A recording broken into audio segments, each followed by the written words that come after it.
और जो अभी तक का कामकाज है जरा उसका ब्यौरा भी लें, जनता को ये मालूम होना चाहिए कि शहर की सरकार ने कितना काम किया शहर के लोगों के लिए। जरा इस बात को समझ लेते हैं। एक बार फिर से दोनों ही खास मेहमानों का बहुत स्वागत है। शुरुआत मैं सुमन बालाजी आपसे ही करना चाह रहा हूं बतौर मेयर के तौर पर और एक महिला होने के नाते। आम जो महिलाओं की जो परेशानियां होती हैं आपने उनको भी समझा देखा, और आपको इसमें अंतर क्या नजर आया और कैसे आप महिलाओं की परेशानियों को समझते हुए उनका समाधान कैसे निकाला जाए? क्योंकि इससे पहले भी कहा गया कि परेशानियां तो हर कोई बता देता है, कमियां तो हर कोई गिना देता है, लेकिन समाधान कैसे निकाला जाए? सबसे पहले तो मैं इंडिया न्यूज़ का बहुत बहुत धन्यवाद करूंगी कि इस तरीके का उन्होंने प्रोग्राम रखा, उसको मैं बहुत बहुत बधाई दूंगी। और आज आप लोगों ने यहाँ इस मंच पर हमें आमंत्रित किया। इस 5 साल में आपने देखा होगा बहुत विकास के कार्य हुए हैं। पहले गिने चुने 2 ही हमारे पुल होते थे और आज 10 पुल बन चुके हैं। हमारी कनेक्टिविटी ग्रेटर फरीदाबाद और फरीदाबाद की अब बहुत इजी हो गई है। जाम की समस्या बहुत हद तक कम हो गई है। सड़कों के जाल बिछाए जा रहे हैं। कुछ सड़कें हैं जो नहीं बन पाई, FMDA के माध्यम से वो सड़कें भी जल्दी से जल्दी पूरी की जाएंगी। हर पार्क में जिम, बच्चों के लिए झूले, सब चीज़ें, मतलब कोई भी चीज़ों की कमी नहीं है।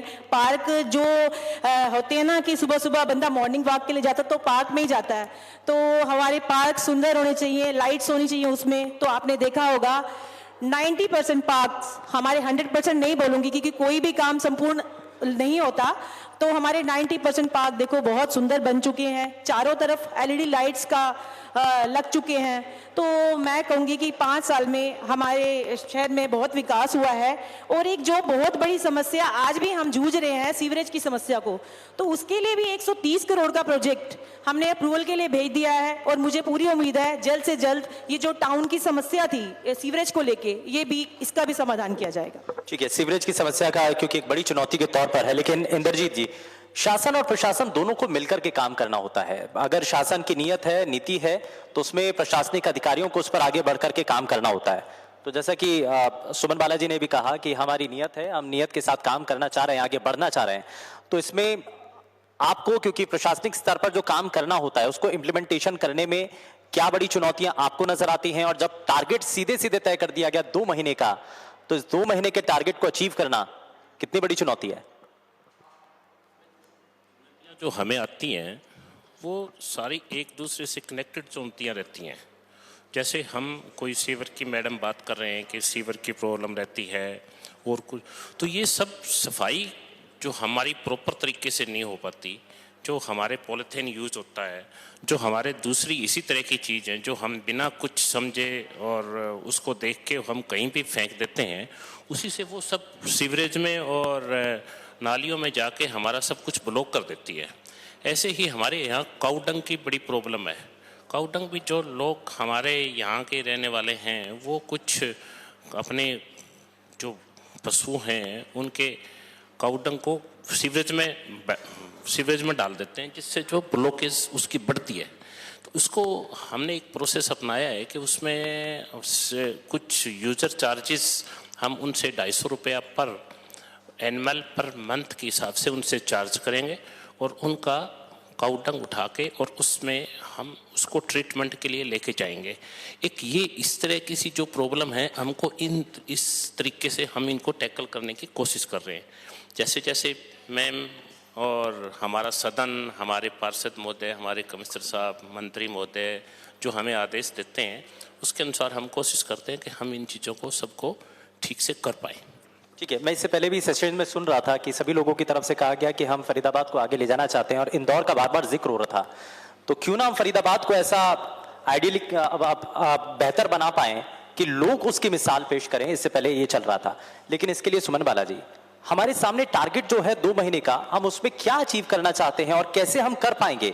सबसे बड़ी चुनौती तो ये है क्योंकि आज भी डोर टू डोर कूड़ा कलेक्शन में बहुत हद तक चुनौतियां हैं, कूड़ा उतना इकट्ठा नहीं हो पा रहा है। तो सबसे बड़ी चुनौती तो ये। और दूसरा, इसमें बार बार कहा जाता है, क्योंकि इंदौर से अगर कंपैरिजन किया ही जा रहा है, तुलना की जा रही है, तो सूखा और गीला कूड़ा ये अलग अलग आप कलेक्ट कर पाए, तो ये सब कुछ कैसे संभव है? क्योंकि अभी तो कलेक्शन को लेकर के ही बड़ा सवाल है, बड़ी चुनौती तो कलेक्शन को ही है। जब हम एक कदम भी आगे बढ़ाते हैं तो वो चुनौतियों से भरा हुआ होता है और बिना चुनौतियों के आगे बढ़ा नहीं जा सकता। तो चुनौतियां तो हमेशा आती हैं, लेकिन हम लोग अगर मिल करके ठान लें कि हमने फरीदाबाद को स्वच्छ बनाना है मुझे लगता है कि फरीदाबाद को स्वच्छ बनाने के लिए हर एक आम व्यक्ति का भी सहयोग पूरा चाहिए। आज हमारी RWOs, धार्मिक सामाजिक संस्थाएं, हमारे इंडस्ट्रीज और एक आम बंदा हमारे तक जुड़ चुका है। हमने मोहल्ला कमेटी, वार्ड कमेटी, कमिश्नर साहब के माध्यम से मिल करके बनाई है और हम सब चाहते हैं कि फरीदाबाद का नाम इंदौर से पहले आना चाहिए और ये मुमकिन है, सब कुछ मुमकिन है। अगर हम चाहें तो सब मुमकिन है। पहले मैं देखती थी कि हमारे घरों के बाहर जब झाड़ू लगता था और तो सबसे पहले क्या होता था, पानी का छिड़काव किया जाता था। उसके बाद घर के बाहर का झाड़ू हर इंसान लगाता था। मतलब ये लगाओ कि जिसके घर के आगे खाली जगह होती थी वो पानी छिड़क करके दोपहर को देखती थी वो झाड़ू लगा रहे होते थे।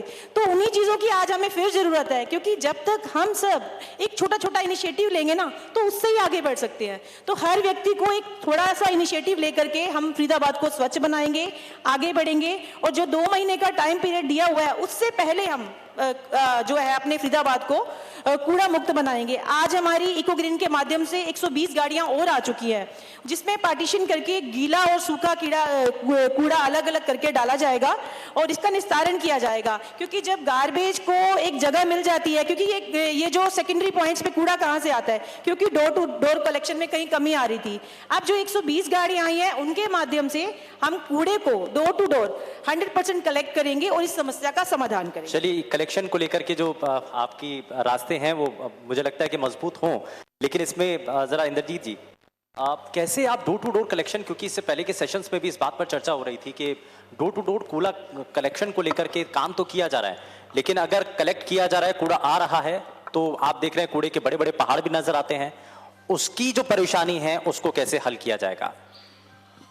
हमने जो हमारे NGO master trainer ward committee के मेंबर्स, मोहल्ला कमेटी के मेंबर्स जो हमने हमारे साथ मिलाए हैं, ये हमारे पास ऑन रिकॉर्ड लगभग हमारी जो स्ट्रेंथ आ चुकी है वो 13 हमारे मास्टर ट्रेनर, 273 हमारे पास ट्रेनर, 272 हमारे पास वार्ड कमेटी के मेंबर, 544 हमारे पास मोहल्ला कमेटी के मेंबर हमारे साथ ऑफिशियली जुड़ चुके हैं।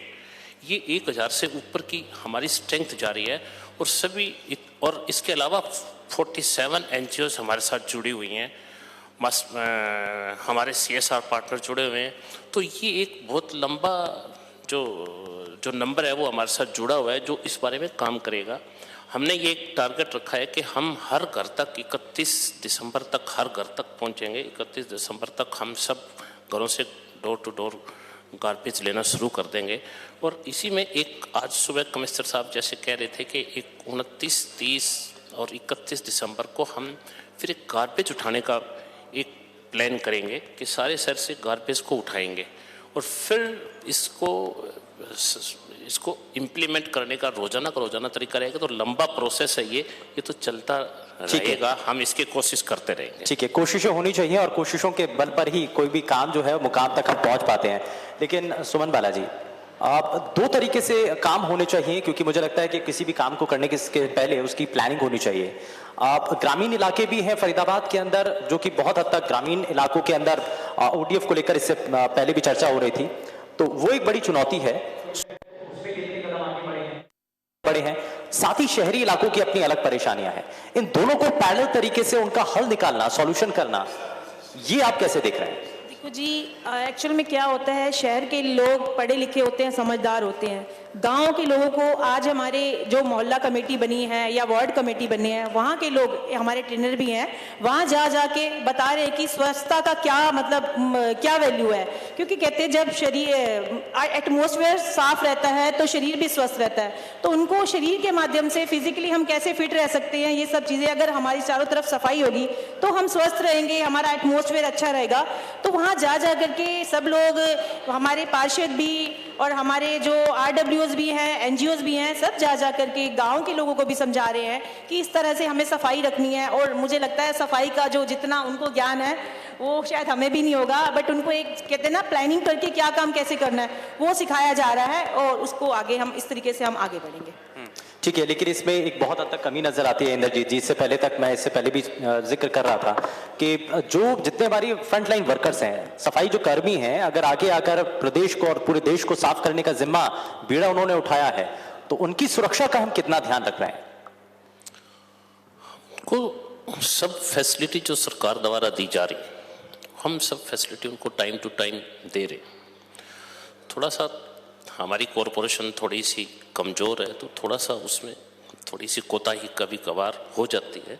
हम उसको, जैसे उनको धुलाई भत्ता है, उनका LTC का पैसा है, रिटायरमेंट बेनिफिट्स हैं, दूसरी कुछ और बेनिफिट्स हैं, टाइम टू टाइम हम दे रहे हैं, सब कुछ ठीक से चल रहा है। पर थोड़ा सा कमज़ोर कॉरपोरेशन की वजह से थोड़ा सा कमज़ोर। ठीक है सुमन बालाजी, मैं एक चीज़ और समझ रहा हूँ कि FMDA पैरेलल तरीके से जहाँ एक तरफ MCF काम कर रहा है, वहीं फरीदाबाद को आगे बढ़ाने के लिए FMDA का भी जिक्र होने लगता है। तो लोग ये समझते हैं कि कहीं ऐसा तो नहीं कि MCF के अंडर हमारा एरिया आ रहा है या वहां पर वो काम कर रहे हैं। अगर ये FMDA की तरफ होता तो शायद बहुत तेजी के साथ विकास हो पाता। ऐसा कुछ नहीं है। नगर निगम और FMDA और स्मार्ट सिटी ये तीनों मिलकर के कार्य कर रहे हैं। एक हिस्सा है ये भी नगर निगम का ही, जो हम आपस में मिलकर के कर रहे हैं। FMDA जो हमारी बहुत बड़ी सड़कें हैं तो उसको FMDA बनाएगा, और स्मार्ट सिटी के माध्यम से भी हमारी बसेस वगैरह भी चल रही हैं। तो ये सब नगर निगम के माध्यम से ही FMDA और स्मार्ट सिटी एक नगर निगम का हिस्सा है, ये किसी से इससे कुछ अलग नहीं है। 2 महीने की प्लानिंग तो अब आपके सामने है, कमिश्नर साहब ने भी बता दिया, लेकिन आगे का लंबा विजन क्या है? बतौर मेयर आपने क्या सोचा है आगे, चाहे कूड़ा कलेक्शन को लेकर के हो, कूड़े के निस्तारण को लेकर के हो? क्योंकि अब तो लोगों की तरफ से डिमांड उठ रही है कि आप जो कूड़ा इकट्ठा हो रहा है आप उसको कैसे कैलकुलेट करेंगे, कैसे उसका निस्तारण करेंगे, उसका कोई लॉन्ग टर्म में विजन है? जी, सबसे बड़ी बात अभी कुछ मेरे पार्षद भाइयों ने भी बताया कि जितना भी कूड़ा है, जितना हम उसको घर पे कंज्यूम करके उससे खाद या कुछ और बना सकते हैं, वो हमें यूज करनी चाहिए। आजकल ऐसी मशीनें भी आ गई हैं जिसका निस्तारण हम उस कूड़े का घर पे ही कर सकते हैं। तो लोगों को इस तरह चीज़ों के लिए भी अवेयर किया जा रहा है, जैसे कंपनीज है या कोई हॉस्पिटल्स है या कोई बड़े बड़े होटल्स है, उनमें इस तरह की मशीनें लगाई जाए और उन कूड़ों का निस्तारण वहीं पे किया जाए, क्योंकि थोड़ा थोड़ा करके भी बहुत ज़्यादा निस्तारण हो जाएगा। और लोगों को भी अवेयर किया जाता है, क्योंकि हर घर में क्यारियाँ ज़रूर होती हैं, तो वो छोटे छोटे भी तरीके से अगर वो किचन वेस्ट है या और वेस्ट है उसको हम यूज़ करके उसका निस्तारण वहीं पर कर सकते हैं, तो हमें वो करना चाहिए। और आने वाले समय में हम सबको मिल करके आगे बढ़ना है, तभी हम कूड़े से मुक्त हो सकते हैं। अभी हाल फिलहाल में सभी लोगों ने सुना भी होगा, बड़ा जिक्र इसको लेकर के होता था कि बढ़ता प्रदूषण बड़ा खतरा आज के समय में नजर आ रहा है। AQI बड़ा कॉमन सा शब्द नजर आता था, एयर क्वालिटी इंडेक्स, जिसकी चर्चाएं बार बार होती थी कि बड़े खतरनाक स्तर पर पहुंच चुका है दिल्ली और खास करके NCR का जो हिस्सा है जिसमें फरीदाबाद भी है। सुमन बालाजी, बढ़ते प्रदूषण को रोकने के लिए ठीक है प्रभावी, अभी बहुत हद तक स्कूलों को बंद करने की बातें हो रही थी, तमाम अन्य जो गतिविधियां उनको रोकने की बात की गई थी, कंस्ट्रक्शन साइट पर रोक लगा दी गई थी, लेकिन इसका परमानेंट सॉल्यूशन होना क्या चाहिए? निगम इस पर क्या कर रहा है? इसका परमानेंट सोल्यूशन यही है, जब तक हम सब लोग इस बात को नहीं समझेंगे कि हम जहरीली गैस ले रहे हैं, ये चीज़ें हमारे लिए बहुत ज़रूरी है। पहले आप देखते थे हर घर में 2 पेड़ जरूर होते, चाहे कमरा एक होता था लेकिन पेड़ हर घर में होता था। आज हमें फिर उन पुरानी चीज़ों की तरफ वापसी करनी होगी।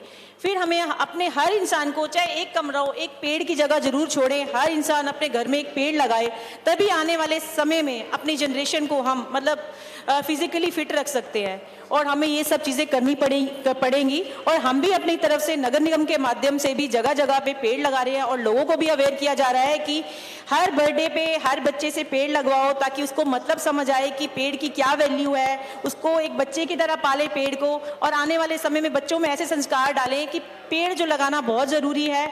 और मैंने अभी थोड़ी देर पहले आपसे एक बात की थी, जैसे आजकल देख रहे हो कि गाड़ियाँ बहुत ज़्यादा होती जा रही हैं, हर एक घर में एक बंदा होगा, 3-3 गाड़ियाँ होंगी।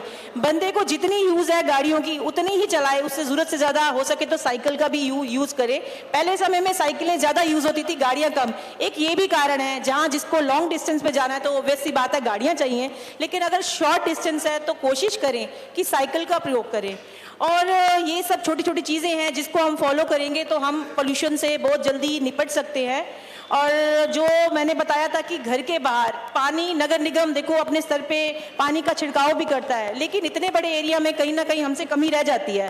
तो हर इंसान को घर के बाहर एक छोटा सा एक बाल्टी पानी भी छिड़काव करके मिट्टी डस्ट ना उड़ने दे, इन छोटे छोटे प्रयासों से हम एयर पोल्यूशन से भी निपट सकते हैं। ठीक है इंद्रजीत जी, क्योंकि कोई भी अगर कार्यक्रम है, कोई मुहिम है, अगर वो सफल होती है तो उसके पीछे सरकार की नीति होती है, शासन की नीति होती है, पॉलिसीज होती है, और उसमें इंप्लीमेंटेशन होता है प्रशासनिक अधिकारियों का।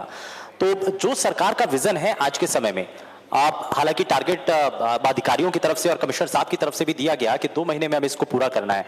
आप इसको पूरा करने के लिए अभी आपको लगता है कि कुछ और बड़े चैलेंजेस हैं जिनको पार पाना होगा, और इन 2 महीने के बाद क्या होगा?